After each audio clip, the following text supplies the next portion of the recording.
વ્યક્તિ હાથમાં લઈ લે એ જરાય ચલાવી લેવા જેવી બાબત નથી.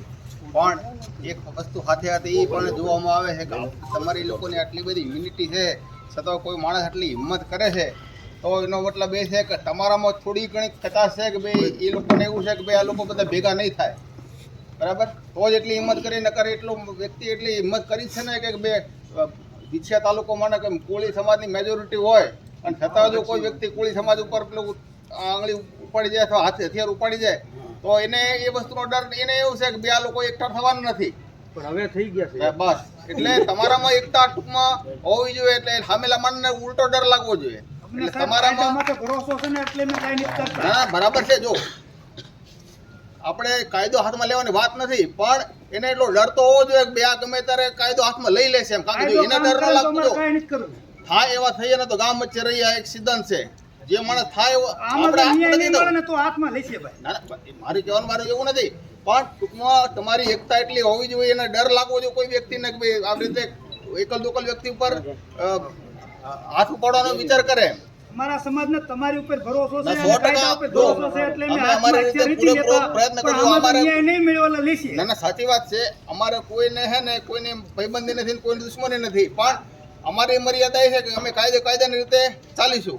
પણ ટૂંકમાં એક તમારી એકતાનો એટલો પ્રભાવ તો હોવો જોઈએ કે ભાઈ આખો કોળી સમાજની વસ્તીવાળો તાલુકો છે અને છતાં જો કોળી સમાજના લોકોને કોઈ આ રીતે આંગળી ઉપાડી જાય, કાયદો જરા હાથ ઊંચા કરી નાખીએ ત્યારે અમારે હાથમાં હથિયાર લેવાની કાયદામાં કોઈને કાયદો એટલો બધો મજબૂત છે કે એમાં કોઈને પ્રધાનમંત્રી સુધી કોઈને છૂટ નથી એમાં, બરાબર? કાયદો કાયદાનું કામ કરશે, પણ સાથે સાથે તમારી પણ એકતા પણ જરૂરી છે, બરાબર? અમે 100% એ લોકોને જેટલું બને એટલું ઝડપથી એને પકડવાની કોશિશ કરશું.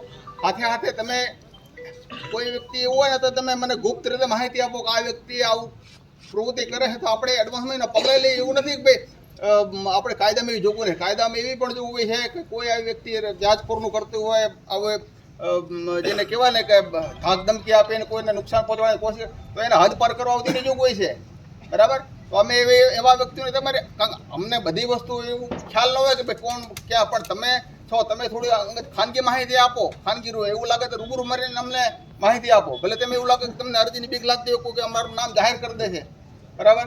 તો તમે ખાનગીમાં આવીને મળો કે ભાઈ આવા વ્યક્તિઓ સમાજમાં ન્યુસન્સ છે આ સમાજમાં, તો એમને તમે અટકાવીથી પગલાં લો, બરાબર?